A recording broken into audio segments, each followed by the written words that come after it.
Hi, my name is Alexander Pfeiffer, and I'd like to introduce you to my talk, Gamification, Serious Game-Based Learning and Nudging, an outline of the concepts and the reflection on their use in school teaching and use after school programs. You find more about me and my academic and professional life on alexpfeiffer.at, and there you also find a link to some selected papers and of course to my ResearchGate profile. If you like my talk and if you are on ResearchGate, of course, I appreciate a like and a follow. So let's play. Why is this topic important? Basically, we can say that most of the people nowadays play. The average age is 35, and I'm quite happy to say that more and more women are also becoming players and play computer games. So we can basically say that computer games are part of our daily lives, a part of what we do, a part of society. And this is why game-based learning and digital game-based learning becomes also more and more important for school and for the use in after-school programs. Why do we play? Immersion is one of the reasons we like to be part of the gaming environment. The identification with a character, for example. So if we play a character in World of Warcraft, we feel like being this character.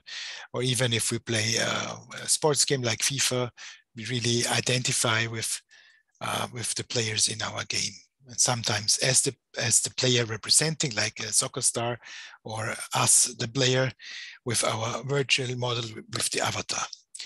We love the feeling to be successful, but we also kind of love to fail and learn from this. And this is also a powerful tool of game-based learning. In games that offer social contacts, basically he detected that chatting with others and talking about the game is something that we truly love about gaming. But of course, nowadays, some games also have a toxic society, or other games have chats about topics that should not be in a game chat. So social contacts also, or the free chat, have on the one hand a big advantage, but on the other hand also a huge disadvantage. So you always have to have a look at those kind of chats. And we like to play with others, cooperation, but we also love, of course, competition. And this can either be against the high score, like in the old school days, or against other players in the game.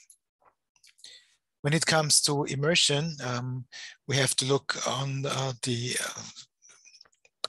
work of Csikszentmihalyi, who unfortunately died some weeks ago, but he's a great Hungarian researcher who lived in New York, and he is the founder of the flow channel theory.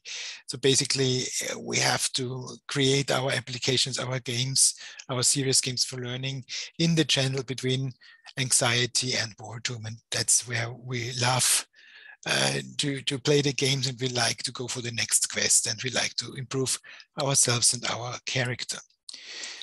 There's also the complexity of task theory from Atkinson, and basically Atkinson says that on the crossing line between what you get when you reach a certain goal and the possibility that you reach this goal, then above the line, I just enable the laser pointer. That is where the flow effect might occur and might happen.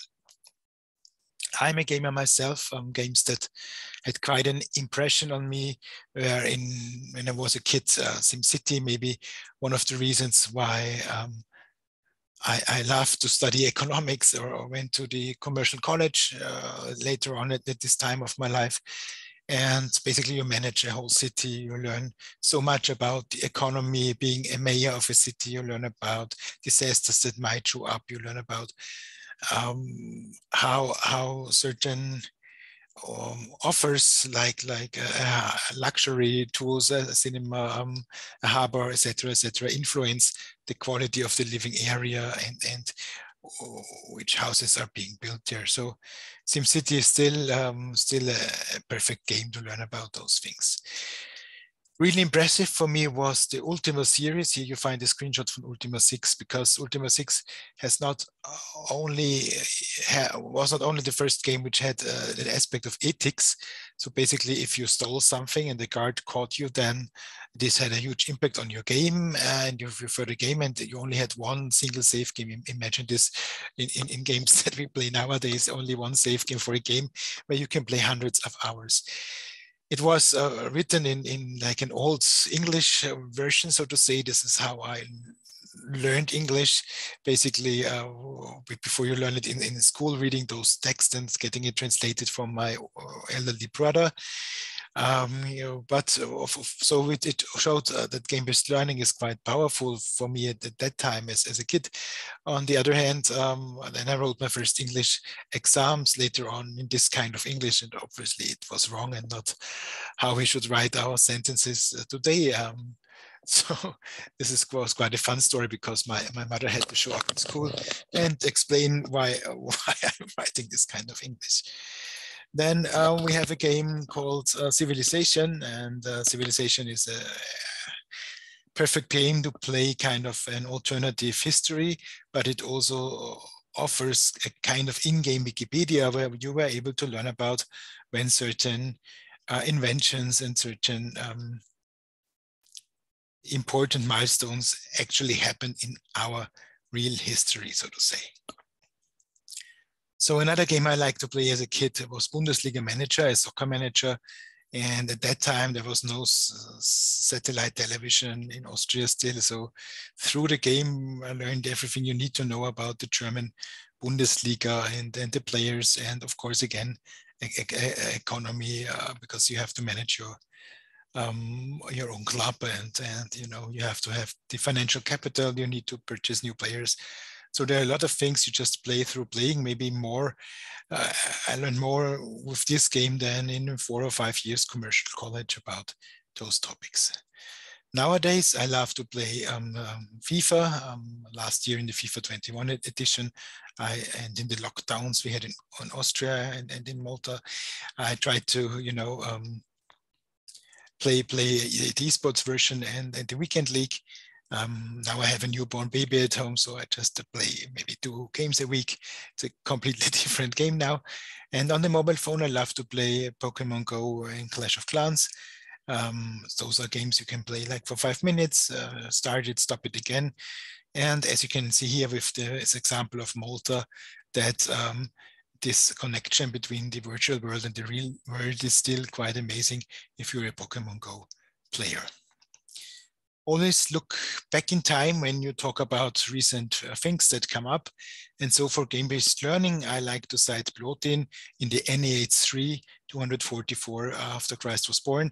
And he said, playing at first, before we get down to seriousness, we would like to argue, is thus our present reflection itself only a game? So he speaks about being a ludic society, speaks about gamification, basically, and he speaks about serious gaming, because he says, first we play and then we do it in real life. So we use the play to explore how things work. If you like to learn more about game theory, not the mathematic version from Nash, but the game theory, so um, the thoughts about games and the history of games and what means play, what means playing a game. We have Roger Gallois in the middle with his book Men Playing Games. We have Huizinga in the right upper corner, who coined the term Homo ludens and the magic circle. Herbert Mead, Schiller, of course, and then Jesper Juul, the former MIT researcher who was one of those persons transferring those theories from the 1930s to 1970s into the digital game world. And from all those many definitions, I love the one from Bernhard Suitz from 1978 the most. He says, playing a game is the voluntary attempt to overcome unnecessary obstacles. And I think this is what we players do. We play a game, we try to, challenge whatever task the game gives us. And it's an unnecessary obstacle because it's play. We play it voluntarily. We play it because we like to play. We like to have fun. And if we stop playing, and start another game, it's not a huge issue, except maybe if it's an online game and your friends miss you. But then, you have to find a new game you play all together. And all those scientists I showed you before, and all those digital game scientists that are around there, and that you find, of which you find the papers on ResearchGate, they have some they have some game definitions in common, like games need to have rules, they need to have a goal, feedback, knowledge, and voluntariness. And I think this is something that changed a lot in the last years, in the last decade, because voluntariness, if you speak about games in school and serious games, maybe this is a huge difference between a normal digital game and a serious game in school. If the teacher forces you to play, the voluntariness is gone. The knowledge to be in the game, this is maybe changing at the moment with all those alternate and augmented reality games. And rules and goals, I think we have to change this nowadays and discuss if a goal that you set yourself and rules that you just set for yourself in regards to all those sandbox games like Minecraft, if this isn't the game changer in the theory right now, that it's not only rules and goals that the game and the game developers prepared for you, it's also those rules and goals that you set yourself. If you have a discussion and you like to stop it, then use the Danny Kringle's definition: everything is a game that is perceived by someone as a game. You can also think about game, work, and play. So we learned from the early research on online role-playing games that sometimes people have a regular job, like handcrafting and doing the exact same thing then at night in their digital games with the avatar in the game that provides, for example, to be a leather maker or a tailor. You can embed gamified behavior at work. So sometimes you get points for doing something at work maybe, and so then they try to make your workplace nicer. I'll talk about this later. But you can also play games that simulate work, like most of the simulations, like Bundesliga Manager I showed you before, where you play a manager of a soccer club, which is a real job. And there are many other games nowadays that are actually copies of a possible job you can have in the real world. But through the game, you simulate it, and it's not even perceived as a simulation, it's perceived as a game. But of course, if universities or schools offer such games, then they call it simulations, and then they have an impact on your grading and on your success and on your certificate. And then maybe you should better call it a simulation and not a game. We have Jane McConnell. She is super positive. She says game make us happy because they are hard work that we chose for ourselves. And it turns out that almost nothing makes us happier than good hard work. Jamie Conical is an awesome person. She sees games, as I said, very, very positively. Sometimes still you have to put into her words the dark side for yourself, so that you always have the balance between games as the game-changing tool for education, but also always have in mind possible negative effects, which is the other talk that I provide for this course. So gamification, we come from classic conditioning from Skinner to intrinsic motivation, as Ryan and Deji described in the year 2000. And again, we have to look back into time, and this is Fred Baker. Unfortunately, he died last year. He was a really great person. I had with him some projects with Cambridge University in the UK, and he showed me how gamification worked at King's College and in the 17th century. So when you went on a pilgrim's path, you received certain handmade pins, and they also had a difference between pins that you received if you are of blue blood of the king's blood, or regular people that go for those pilgrims path. And I think this is impressive, because if you are, for example, working at a school and you do those pins with 3D printers and to gamify your education, then maybe you win a certain prize, an award. But this is something people have been doing for hundreds of years. Gamification, like here at Texas University, the Aggie ring. So if you pass the final exam for a bachelor, master, PhD, you receive a certain ring, and Aggies those are the students and alumni of Texas A&M University. They wear this ring with pride, And they, if you meet some Aggie in another country, and you need trouble, you basically try to help another Aggie who is in trouble if you find one. And so this is also kind of a gamification. It's the last badge you get and it's more worth than the exam maybe or the certificate from the university itself. So if you find someone with an Aggie ring, you can say howdy to him or her. Then, of course, the ranks that we know from the military, they could be also perceived as some sort of gamification within a profession. And the rankings we know from the universities. We have several different rankings with several different types of measurement, and so it's always a big thing on which place your university or your department within the university is placed. So the very first official gamification of the word gamification was made by Sebastian Teterding, and he said gamification is an informal umbrella term for the use of video game elements in non-gaming systems. And now comes the important part that most of the people skip talking about gamification: to improve the user experience and the user engagement. So I played around with this and had designed my first own definition in 2018, which is application from game elements, game mechanics as further dimension within games, digital games, serious games, or any real world task as a maybe non-gaming environment.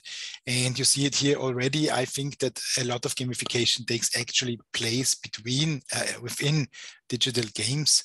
And I always say that if something is not the core storyline or even a side storyline, if something is not related to when something a non-playing character or just the main narration provides to you, but you still get a badge for exploring a certain area or whatever, then it's some sort of in-game gamification. And most of the gamification approaches are maybe in-game gamification. And then the 2020 version of my definition is gamification is the use of game mechanics as a further dimension within and around both gaming and non-gaming contexts in an endeavor to nudge participants to perform certain actions by adopting a playful attitude. And here we have the word or the term nudge in the definition, because if such a gamification, say quest, so a quest, not a non-playing character gives you, but you see it in this gamification board in the game, is, to go to a certain area and find an ice bear, like in World of Warcraft, as a hunter. This is just an achievement. As I said, it's not something from the storyline. Then they nudge you to go to a particular area, even if from your character level, you don't need to go there. So some examples for this in-game gamification. I've already brought up some very old example is from Assassin's Creed, finding those red flags. Then even in gambling games, in slot machines, there's a certain graphic, and if you have a brick, you do not you actually lose money because you do not immediately earn money. And you actually lose money, but you get a brick if you have 4 bricks in a line.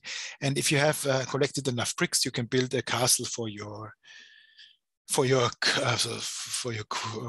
daughter, for the princess. And then basically you can decide which prince your princess should marry, and then you might receive a certain amount of money. This could be also perceived as in-game gamification. Around the game gamification would be, for example, as you see on the right side, the gaming platforms like the PlayStation main screen or Steam. So not the game directly, but the platform where you start the game or bought the game, and they give you also certain achievements for actually playing the game, not related to the main publisher. Games like League of Legends as one of the leading games is leading in regard to in-game gamification and nudging and having this kind of perfect user interface that gives you, so if you are getting used to it after some games, it tells you all you need on one screen, and it has a lot of elements here, like I played with this character really good, so I got a superior plus, and this also means that my fellow colleagues received certain items, for example, or keys to unlock chests. So there are many mechanics that you can learn from just playing League of Legends and adapt it to maybe the games that you design for learning. Las Vegas is a place that itself is gamified. It makes you feel like a hero. It makes you feel like you're rich. And even if you lose money on the slot machines at some of the casinos, you get certain points where you can win with the points, for example, a free dinner. So this would be also an in-game gamification, or maybe around the game gamification. I think that we can fight how we call it, but I think it's an amazing system how they came up with this and try to keep you in the game. And you can also discuss if this is for good or for evil. Then we have gamified workplaces. I think they have either the goal that you are more creative on the one hand, and on the other hand, they might have the goal to keep you at the workplace, drink your beer after work and still think about work. So again, those gamified workplaces can do a lot of good, but they can also do a lot of bad, and we have to decide per single case. Then it comes to serious games, and serious games have the power to, so here we have Conflict Palestine or Remission. They have the power to give you, that you learn and gain knowledge, of course, and it also has the power to show you how something feels. So for example, how does it feel to be a journalist in the conflict zone of Palestine? But with Remission, you can learn how your cells actually work and what your body is doing fighting cancer, for example. Other examples of serious games that you can play or like to play is Ludwig, a serious game in the topic of physics. I was partly involved back in 2010. It was one of the first serious games that used the Unity game engine.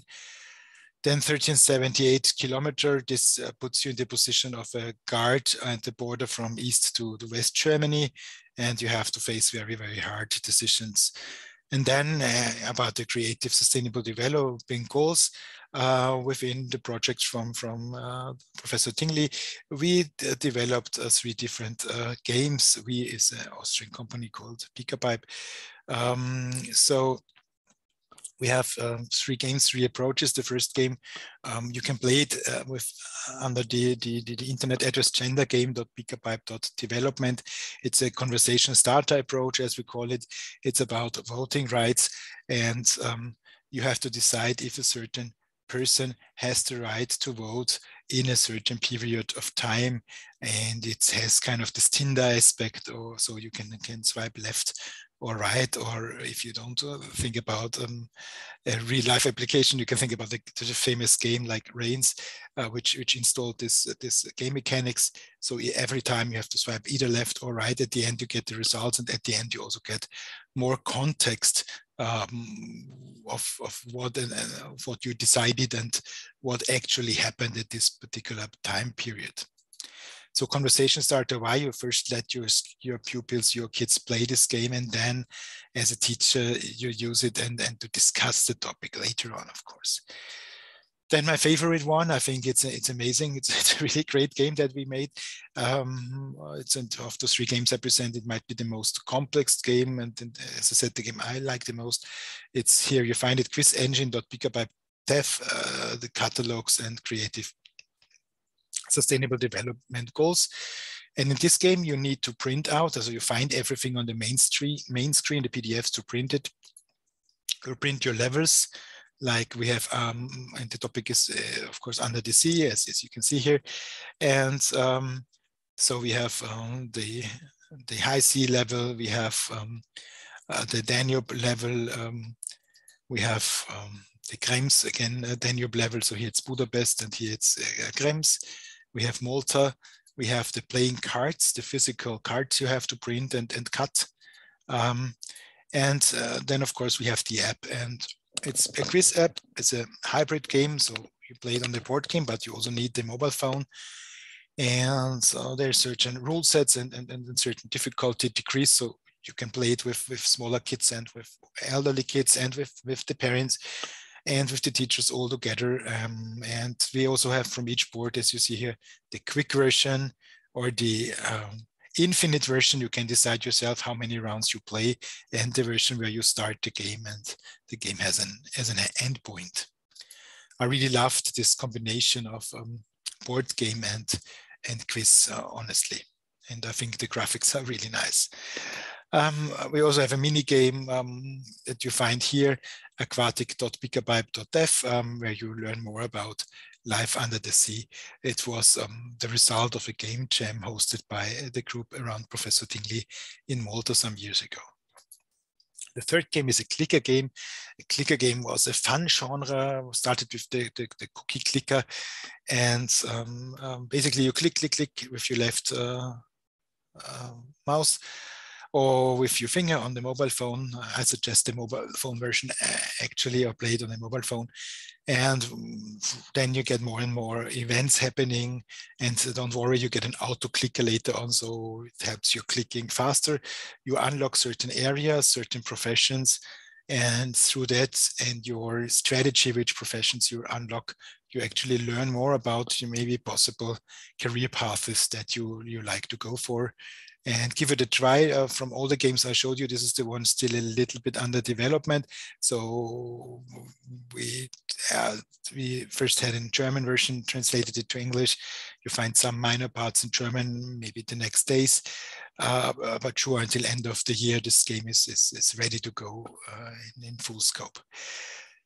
So another classic approach then is gamification, in the sense of creating an alternative layer, an alternate layer above something that is happening in real life. And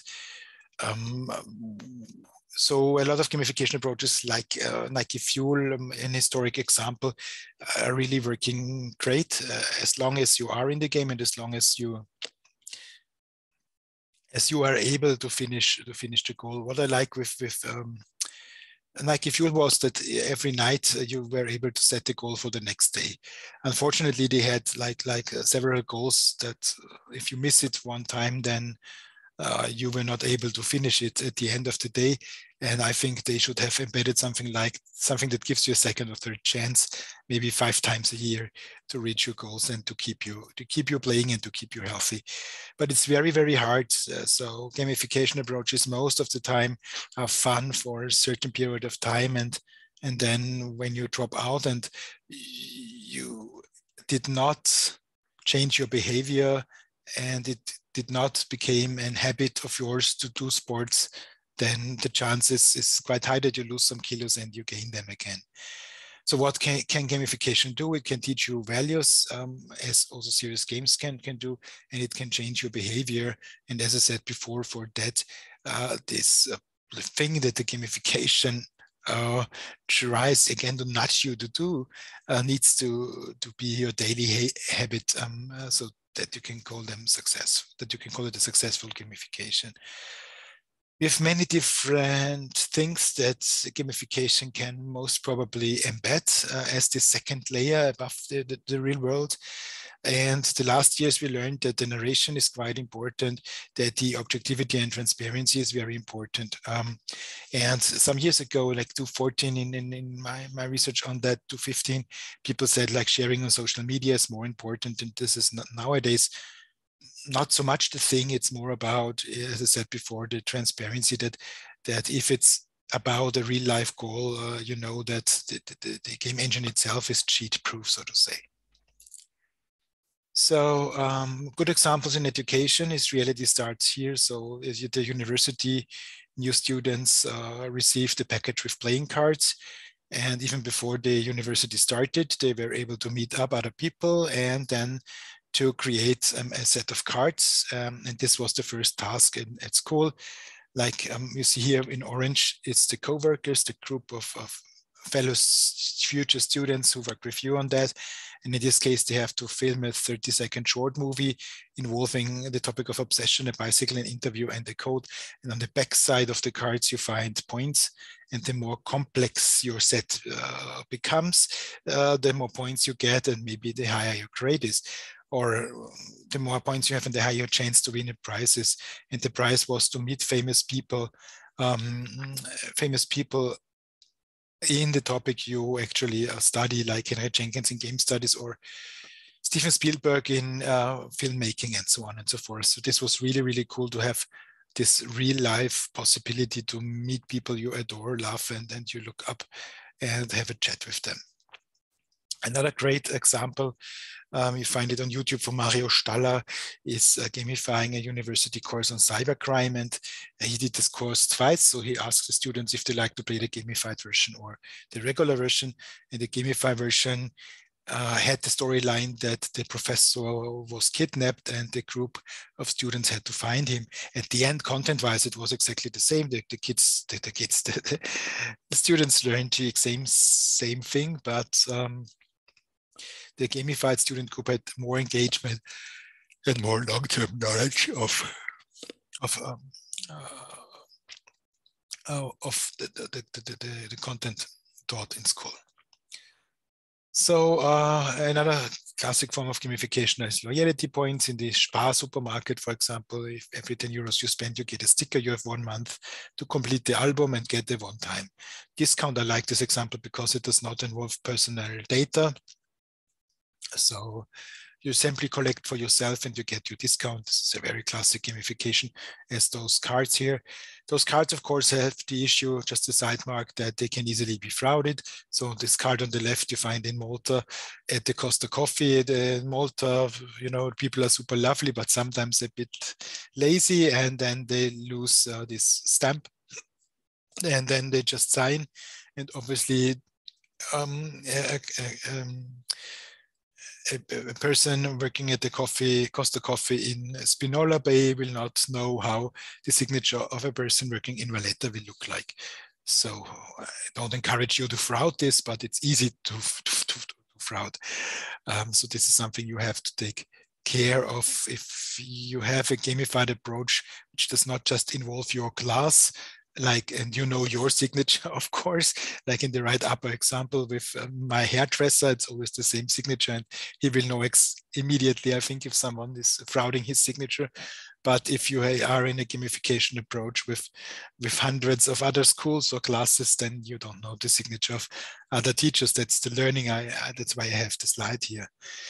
You have famous gamification approaches here, for example, in Austria, where the whole community is trying to be helpful to each other.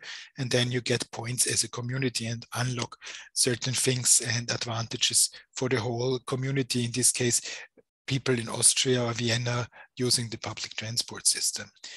And we have, of course, the bad side of gamification, which is here at Target supermarket on the one hand. On the right side, a quite cool gamification for us, the people who shop there. And on the other hand, you get scores how fast you are as an employee at the cash desk. And some people call this the ludification or the exploitation, where the bad side of gamification. So some other projects not related to this topic today, but games or gamification approach where we used blockchain to keep the game transparent, but on the other hand, secure the private data and create the full economy of gamified results and tokens that have a real life impact, like getting a reward and receiving a voucher, or even if it's just a cup of coffee. And with Hot City, we won in Austria this state prize in blockchain technology. This year we have another project like called Cycle for Value, which helps you to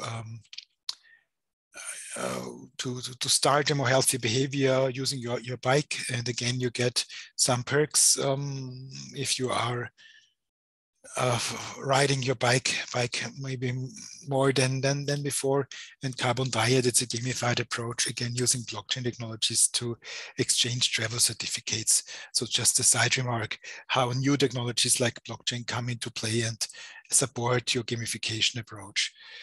Some epic fails, a gamified approach from a company in Austria where they tried to have more engagement in maintaining the database, and then those people, actually salesmen, spend most of the working day maintaining the database and have not been out there selling the product.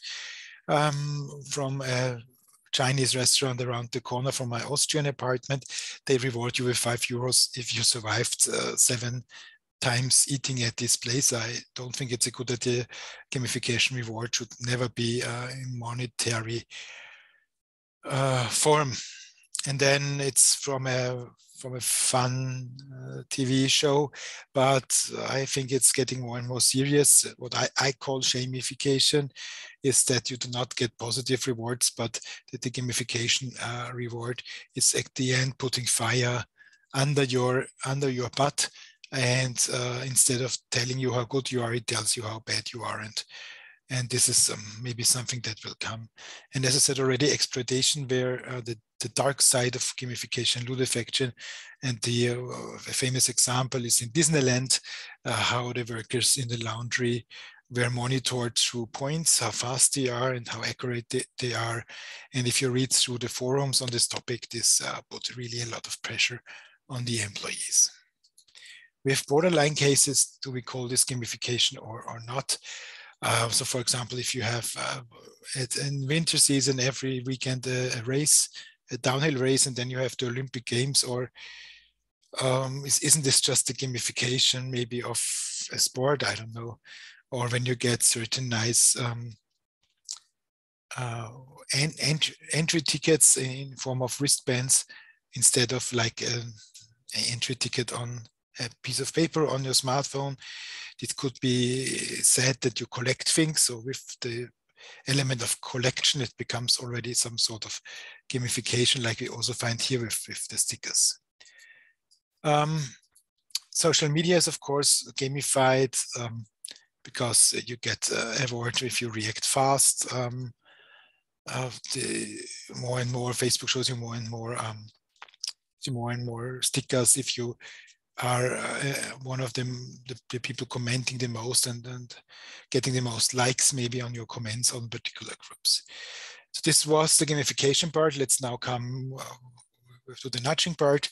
And the nudging is on the crossing line between persuasive design, behavioral theories, and gamification. And please take out a piece of paper, do it for yourself, give yourself those 5 seconds.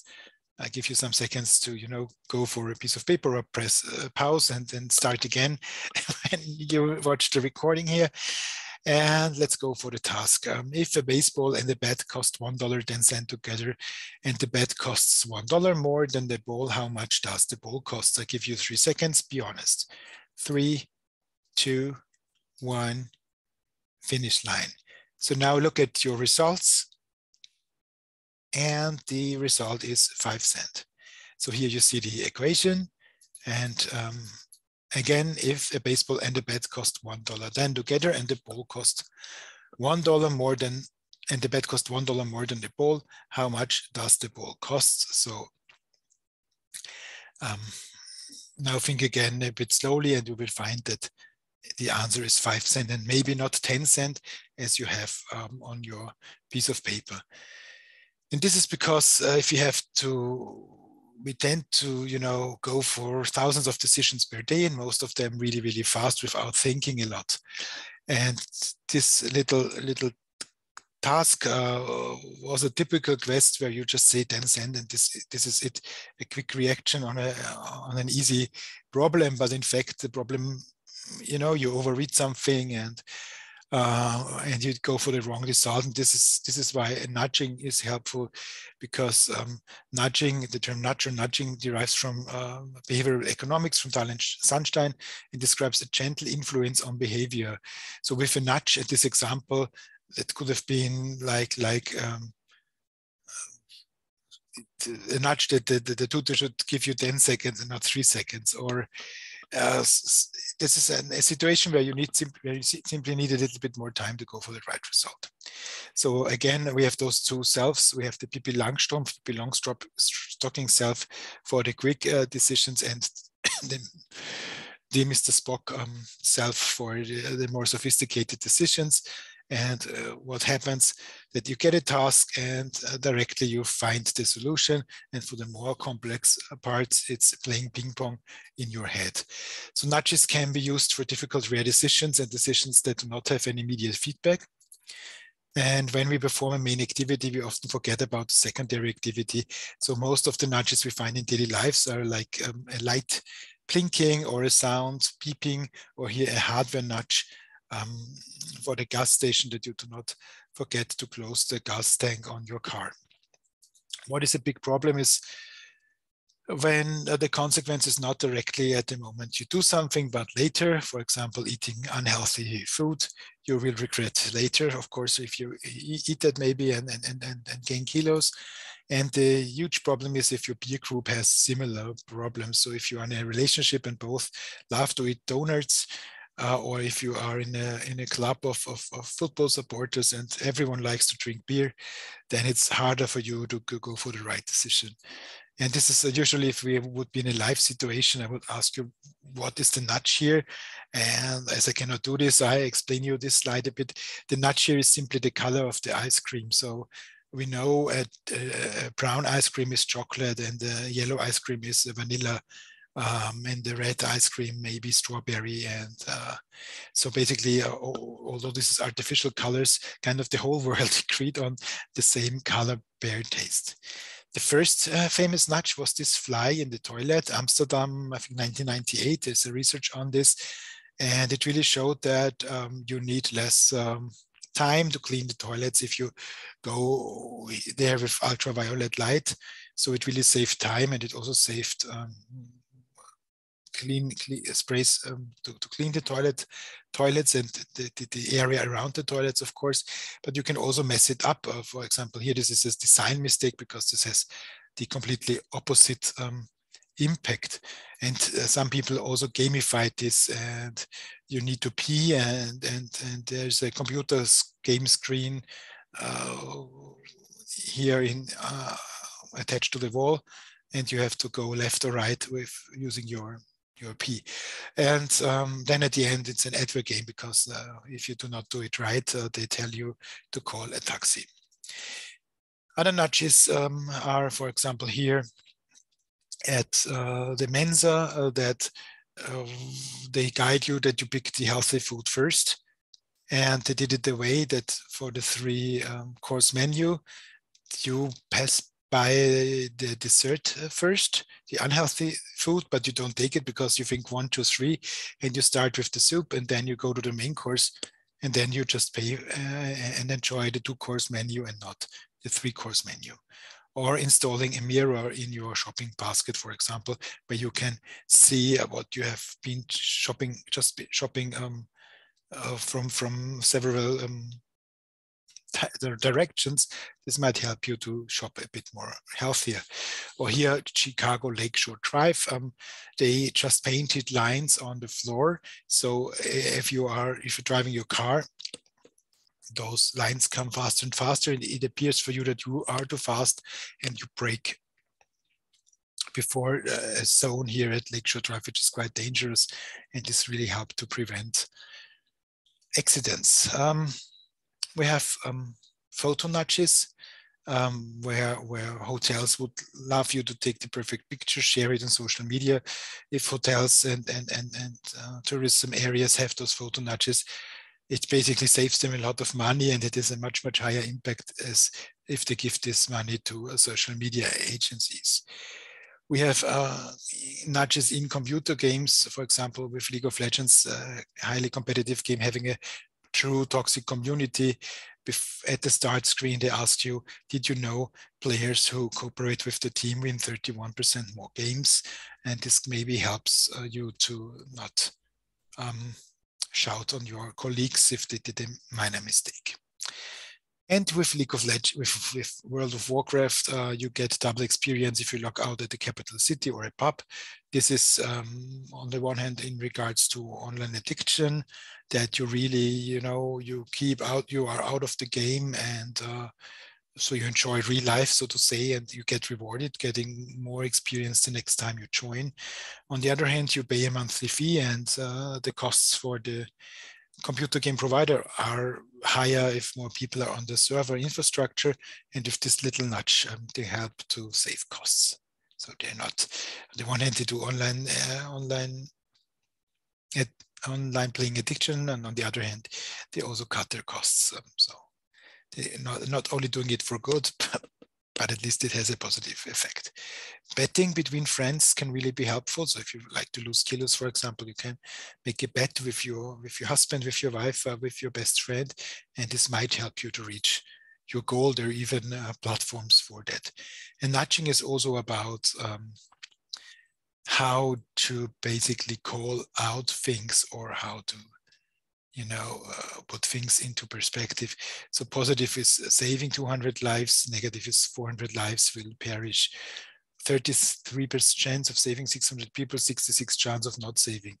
33% chance no one will die, 66 chance all 600 people will die.